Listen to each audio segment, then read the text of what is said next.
Hey guys, welcome back. Today we're going to show you an unboxing video of the Black & Decker heat gun that we purchased for some of our crafting videos. This is 1350 watt dual temperature heat gun. And I'll get right into this for you. It has the instruction manual, so you can go through that. Okay, so here it is.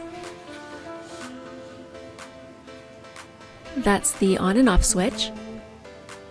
It's just a standard plug-in. Okay, so I have it plugged in, and now let's hear how it sounds. This is low. And this is high. And I can tell that there is a good deal of heat coming out of this heat gun. We hope you found this helpful. Thanks for watching.